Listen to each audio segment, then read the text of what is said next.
to the Next Best Picture podcast, where I am being joined right now by your favorite villain on television, Antony Starr as Homelander on The Boys. Antony, thank you so much for joining us here today. Well, of course, I'm happy to be here, and thanks for taking the time. I've been wanting to do this with you for so long, actually, and I've run into you multiple times over the years, and I know we've interacted and such, so getting a chance to do this right now is a thrill for me, especially because I've just been such a fan of yours for even predating The Boys as well. I know a lot of people have discovered you through this show, but you've done such tremendous work on television, on film. What is it like at this stage in your career where now you have this level of recognition where is it like tough for you to like walk down the street without people coming up to you and being like, hey, Homelander? You know what? It's funny. After season 4, there was a little bit of an uptick, but I look very dissimilar. I usually wear a hat. You know, I've got about 1,000 hats scattered around. So I'm always with a hat and I wear glasses. Mm-hmm. So it is literally a bit of a Clark Kent thing whereby I go around basically invisible. But if I'm spending time with the cast, if I'm with Chase or Jack or Karen or Aaron or anyone from the cast, they get recognized a lot. So I end up sometimes taking photos for people of them in my little incognito look. That has shifted since season 4, though. It really did. I don't know what happened. I know we built our audience still by about 23% or something like that. But I really noticed an uptick personally. And it was, look, I'm a pretty private person. I'm pretty friendly as well. So I don't mind it. It's fine. And look, could I do without it? Sure. But the thing is like, you know, if you got a show that's doing well, it's part for the course. So, and listen, we have great fans. The fans are awesome. They only ever come up and say positive things. So, you know, it's not a bad thing at all. It's great.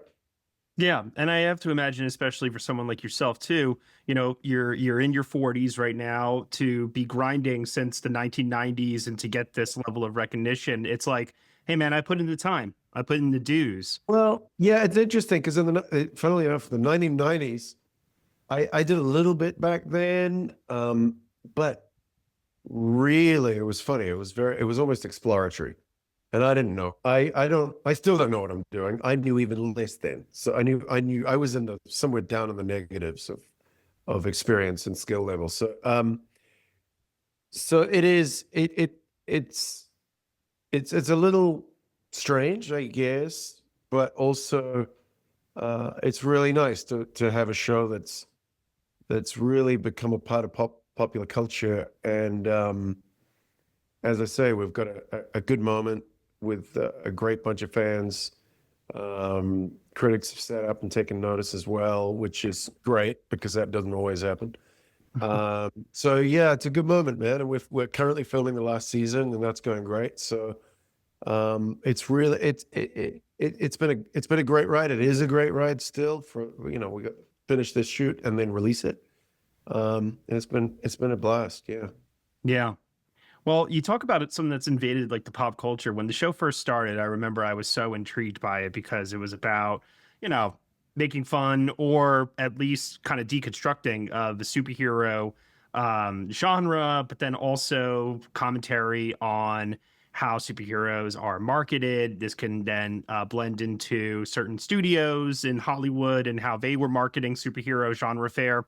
But then over the course of the show, it's become also extremely politically relevant as well, with some, in some cases, parallels that are frighteningly scary. The season finale of season 4, obviously having to even change its own title, right? So it's like, you guys are not necessarily like have a crystal ball and looking into what is necessarily happening, but at the same time, it is wild how society and The Boys have kind of, over the course of now, however many years it's been, have run this like parallel journey, if you will. Yeah, I mean, particularly the end of last season was insane. Yeah, that was crazy. I mean, that was written a year and a half before. Right. So it was the most bizarre moment in time when those things dovetailed. And yeah, you're right. It's almost like Eric has a crystal ball in certain ways, and a lot of that stuff, bizarrely, is canon, is part of the graphic novel. So Yeah. really, when it comes to all that stuff, there's two worlds really. They come up with the writing and they amalgamate whatever they want to take from the real world mixed with what is in the graphic novel, and it's it dovetails and it's just collided with the real world more than I think they realized it would.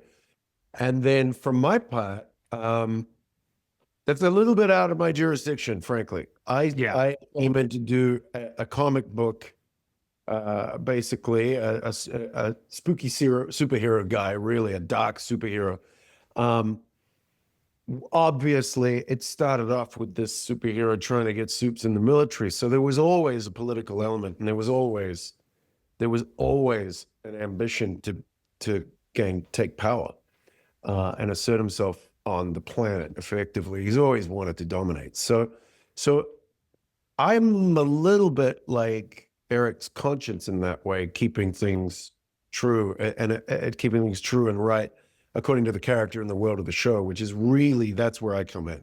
Yeah. It's not, especially because I'm a Kiwi and I'm an actor, I would not take any advice politically from me. So I'm not one to dole it out. And I'm certainly appreciative of everyone's perspective as well. I think there's a lot of people out there hurting for various reasons. Yeah. And it's not, I don't take it as my place to tell people what to think other than to think. But when it comes to the character, that is my world. And we've had a really harmonious union, Eric and I particularly, in managing the real world elements that he wants to put in with the in-show character that I've co-created or created. And so yeah, it's been a really interesting process. It's, as you said, it's been pretty surreal in moments, but ultimately, I think that's one of the things that fans have glommed onto as well and really enjoy about the show is there's always been some political and social satire in there. And it's certainly, it's pretty, there's some pretty funny stuff in there. Absolutely. Yeah. I sometimes wonder because you have such incredible command over this performance. I mean, I'm consistently blown away each season at the layers that you guys are peeling back on Homelander and revealing more about his backstory, but also his psychology. I'm curious to know, in season 4 in particular, is there anything in there that would you say was improvised that made the final cut by you? Because sometimes I wonder how much of this is Antony just letting loose and being creative and having fun, and how much of it is just simply sticking to the script. It's a bit of both. So when the scripts come out, they're usually in pretty good shape, and then I'll go through, and if I've got any ideas that have sparked, I'll take it to Eric, and that's usually the case. Frankly, we kind of do a bit of a workshop on the episodes to greater or lesser degree.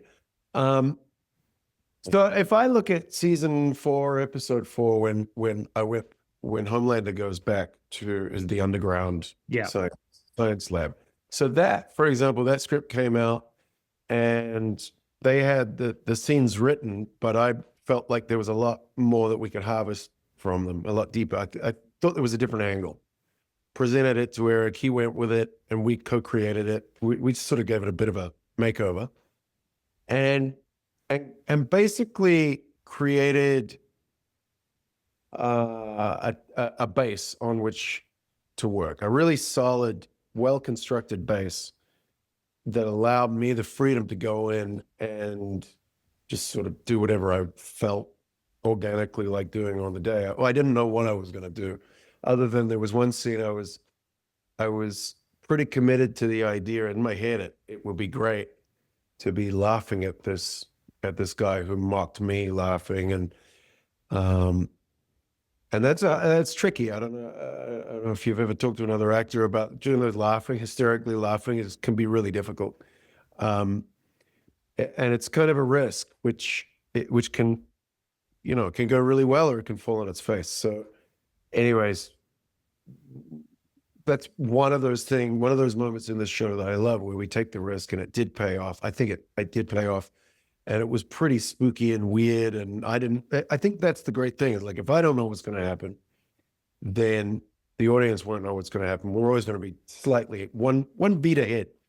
Yeah. So that keeps the surprise element up, but that can only be done if it's on top of a really solid structure that we've created. And then it's kind of just playing around on top of it, which is, it's been a trick. You don't always get to do that. You're not always working with people that are willing to do that, frankly. And it's always been really collaborative, and as I said, the script's coming in great shape anyway, and the team is incredible. So yeah, it's been a very, very fulfilling creative union. Yeah. Yeah, I can imagine. And I like that there's collaboration there in crafting these characters, coming up with these spontaneous moments, whether it's comedic or, like you said, he's toying with these scientists. So it only makes sense that you would then also have a lot of fun in how you 100%. play that scene. Yeah. Yeah, I mean, we didn't know. That was the thing about it. And I said this to Eric, I don't know where it's going to go. I'm not sure, but let's just leave it open. Don't lock me into any corners, and we'll just go on and see. And in the moment, on the day, it's like, well, let's try this idea, let's try that, and I sort of nut things over and just keep poking around, and then we find, oh, that maybe he's a little upset at this moment, and then that organically shifts into something else. And so it really does become, I don't want to say like a workshop, but the discovery is caught on film. Yeah. On camera, which again, I go back to the same thing. That's where I like to be, because it keeps everything fresh and unpredictable. And frankly, like you said, it's just more fun.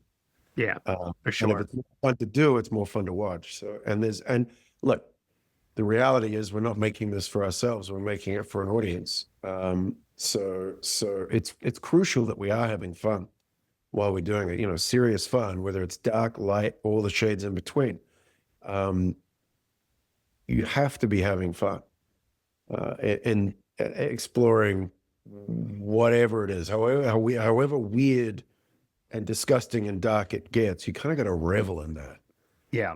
Otherwise, it would be kind of unbearable, honestly. Like you said, given the ties, given the ties politically, and like, it's like, oh my God, we're seeing a real manifestation of our daily horrors on screen. So having a little bit of fun with it and some levity with the humor certainly helps to ease that. Well, I'm playing a narcissistic psychopath. You could call him a serial killer. And I think, wherever I can as well, I'm always looking for a bit of humor. Yeah. So that it sort of mixes things up, where this guy frankly, just doesn't operate on doesn't have the same morals. He's got a different set of morals. He operates on a different code. So you just got to drop into that temporarily. I'm not a big fan of, I don't take work home with me, put it that way. Mm-hmm. When we're there, we have fun, we do it, we throw ourselves in. But I'm not one of those people that I don't wear the suit home or anything. But with that said, though, I'm curious, as we peel back the layers on Homelander and we uncover more about him, do you ever find yourself sympathizing with him even a little bit? Yeah, of course. Yeah. So in a way, then, would you say, in his mind as a character, is he the hero of his own story, or is he? Oh yeah. Okay. So yeah. But do you see him as a victim? You personally? No, but I know that he sees him as a victim, and I understand what that is. When people's egos, the psychology of the character is really, it's endlessly fascinating to me because whilst I've always thought, my take on the character from the beginning is the strongest man on the show is the weakest man on the show. And he's desperately trying to avoid his own humanity, and he can't. Hmm. And, and a crucial ingredient in that soup that is the character is loneliness and fragility. And that is so layering that vulnerability in there, and always from the a POV of a point of view of pain. It's really always operating out of fear, driven by pain. And there's a tragedy in that. It's sad because, and we're lucky enough in the show that we've explored some of the backstory. The guy was messed with. He was just damaged by other people, never given a shot. So I do have a level of empathy for that. I do understand it. It doesn't excuse what he's doing, but it does explain it, and that makes the character infinitely more complex and much more interesting, And I think audiences, I trust audience response. I trust them to stick with story, and I trust their intelligence, and I know that they want more from all characters, but particularly the villain nowadays can't just be a mustache twirly villain that's just going for the bag of cash. There has to be more, because we've been Yeah. spoiled. We've been spoiled by some fantastic darker characters in not just in superhero, not just in Marvel or DC or whatever, but across the board. People are really interested in complex, layered characters now, possibly in a way that in a way that you can't get away with what you might have before. The expectation is higher. Um, so yeah, it's really, it's been a blast. And if I get to play another character like this, I will consider myself very lucky. But I consider myself lucky to have been able to play this one. I'm sure. I mean, it's interesting because there are some actors I've spoken to where they get that career defining role where no matter what they do before or after, this is the role that they will be remembered for. And for some, they view it as a blessing. It's great that I had this time of great success where everybody appreciated my work and it granted me more opportunities. Yeah. And other people are like, I wish I could escape that. I'm more than just this character, this performance. I have more to offer. So for you, in a role, like I said, that has given you this success and has made you a worldwide recognizable star now, how do you view it? Oh, I got to be honest, I haven't even thought about that yet. But finally, I feel like we've been doing this 8 years now, this show. Yeah. It's been a hell of a ride, man. We started it just before season 2 just came out in COVID. So we've all been through a hell of a lot as a group and as individuals. And from a creative perspective, I think this has really given me a few extra tools. I think I'm starting to hatch in a new way. And funnily enough, I mean, look, the world might not support this view, but I feel like this has been an incredible journey, and I'm coming out of it stronger. It's been like a gym almost. I feel like I'm coming out stronger than I went in. So I feel like this is the beginning for me. Mm-hmm. And maybe that's got more to do. Maybe that's a broader note than just a work perspective, but maybe that's a life perspective as well. I feel like things are opening up in a way that they haven't, and I'm excited about it. And I don't know I don't believe that this is going to be the defining moment of my career. Mm-hmm. It's certainly a highlight, that's for sure. But the road is long, my friend, and I'm excited about what's coming up. Yeah, no, I noticed that, significantly more film roles have been added to your filmography over the last couple of years. And I'm excited to see whether it's on the small screen or the big screen, Yeah, me what too. does come next. Exactly. Yeah.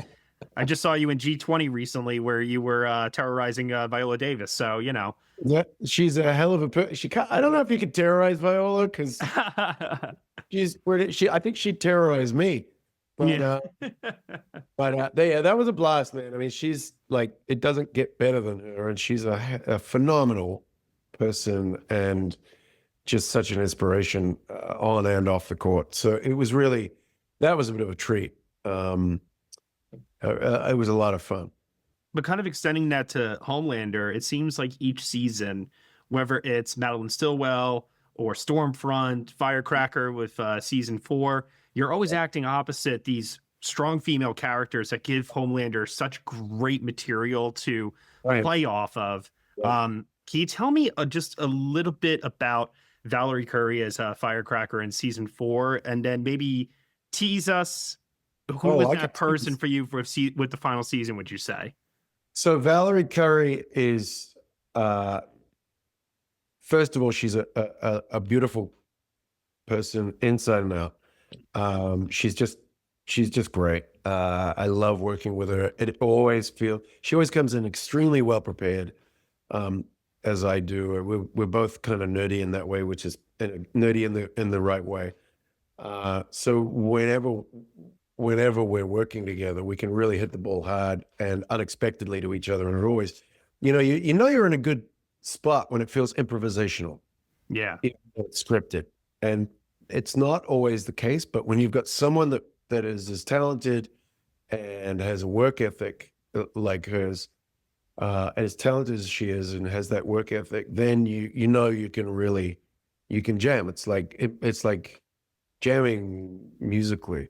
I like that. So it's been a real treat having her there, and it's really difficult. I've done it before, walking into a show that is up and running, that is got its momentum, and you got to just jump on the train and find your carriage. You got to find out where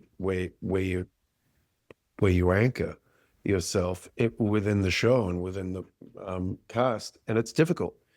And the way to do it is through work, not trying to be not trying to be friends, but coming in and just putting everything into the work. And that's what she did. And we had a blast. I've had a great time working with her. And I think she really took the character and the moment by the horns and made the most of it. And all I can say to tease the last season is, who do you have good material with, would you say? Yeah.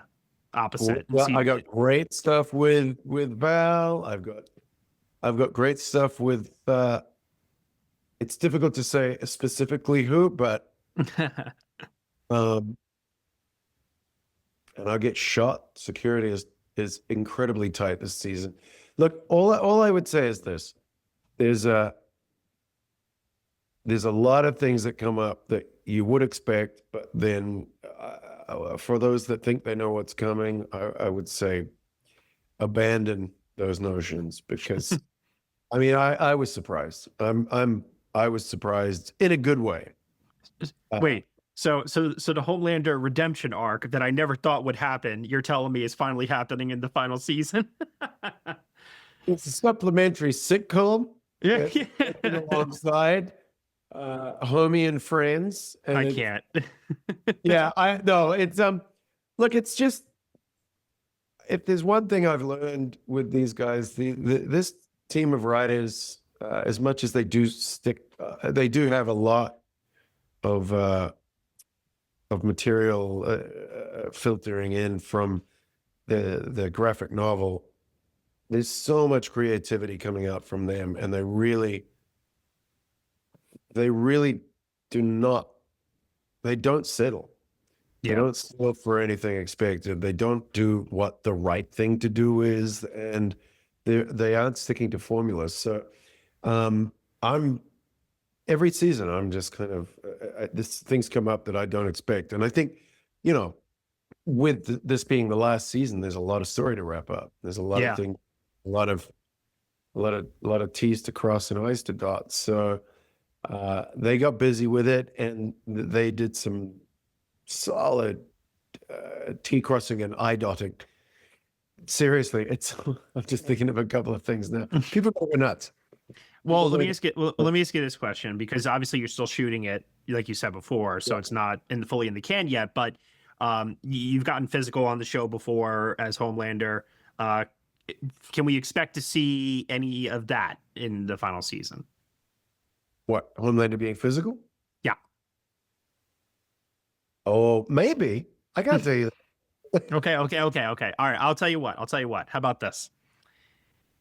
Is there anything that the final season pushed you far beyond anything that you've had to do before? You don't have to get specific, but would you say either emotionally, physically, like in the final season, like you just left it all on the table? Um. Well, I think. Look, what I will say is this. I think there's been moments in this show across the board where this character's been pushed into all sorts of extremes, I agree. and and every time that happens, it's it's been a repetition of that extremity, but in a different way. It's always been approached in a different way, and the result has come out different. And this is no exception. This is true to form. This is repetition of that idea. The like the character gets extreme, but in a fresh way. So it's going to be fun. I think people are going to enjoy it. All right, enough teasing for the final season because, like you said, I don't Yeah, want to I'm get really chopped trying. up. I'm trying to I, give you something, but at the same time, for I'm your like, safety and for mine, I want to, be yeah, I don't careful want to here. spoil it. I don't want to spoil Um, obviously you are very aware that Homelander has become a meme on the internet for so many of your reactions to different moments, different scenes throughout the show. Is there one in particular that when you see it, you're just like, okay, used in that context, that's pretty funny. There's so many. I've for a while there, I was sort of every now and then a friend will send me one, and I'm like, okay, yeah. I didn't even know I made that face on the day because a lot of them are screen grabs, and I'm like, my cheeks go that big? I look like a hot air balloon, um, like a squirrel getting ready for winter. But I can't think of any. I can't think of any offhand. But the more it happens, the more I'm thinking I'm gonna find a way to monetize them. If I can monetize me, my God, man, I'd be set up for life. But look, yeah, again, I go back to the same thing. It's this bizarre thing where, we did it for the season 4 advertising. There was a superhero of the year thing on Time magazine that went out to people's mailboxes. So I've got a copy of Time magazine with me on it that went on with a character, but me as the character going out. I mean, it's surreal. Yeah. And it's just such a bizarre moment for the show and for everyone involved. And it's little things like that and the memes and just the way people have glommed onto the show and really taken it to their hearts. It means a hell of a lot. It's really more than sort of celebrating myself in meme. Um, it's sort of a signpost that people have really taken notice of the show, and it's like a kiss on the cheek for everyone that puts their ass on the line and sorry, that bust their ass day in, day out to make this show through the winter up there at the moment. It's been brutal. And so to have that recognition, whether it's me or anyone else, um, it's like a kiss on the cheek, or a pat on the back. And kind of piggybacking off of that as we wrap up here, I know that for years now, so many of my colleagues, myself included, we've been clamoring, we've been begging, we've been trying our best to get the word out there that you are worthy of an Emmy nomination for your performance as Homelander. There's one more season left well, technically two, because season 4 is now eligible this Yeah. season. That's what we're talking about here. But Right. I'm just curious for you, like, do you put a lot of stock into that? Is that something that you think about? Like, what would it mean to you to get that if that were to happen? Like, I think anyone that says that they don't want that, any actor that says that they wouldn't like that is lying, Mhm. frankly. Or maybe not, but yeah, I mean, that would be lovely.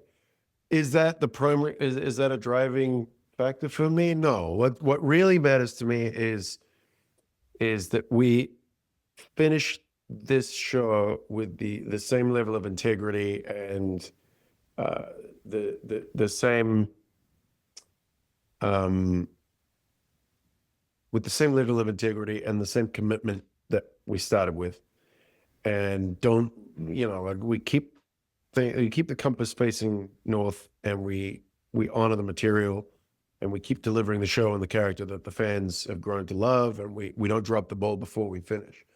Now, knowing the show is finishing is a wonderful gift in that respect, because we get to we don't do five and then get canned, and we couldn't wrap it up. We knew this right from the word go. Eric said Eric had in his mind 5 seasons, so this has all been coming to that moment. So we are able to do that as a group and as a show. And specifically from my perspective as a character, we get to wrap things up in a way that's really meaningful for myself, for the creative team that helped build this character, and the show, and everyone that worked on it. We all get to have that moment.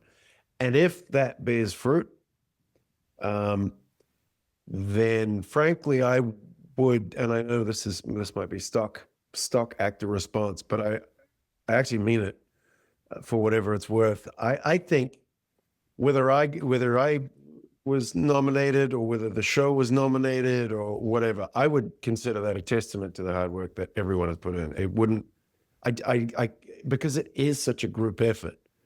This is a team sport. And that's all there is to it. I play a character. I put life into the lines. I don't do anything else. Everyone else brings that character to life. There's a team of people that bust their hump trying to make every character on this show as strong as it can be.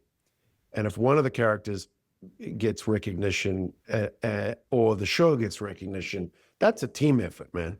Yeah. You can't stand there and just own it. It's just not possible, unless you were doing a one-man show that you wrote, created, did the lighting, did the camera work. You did everything yourself.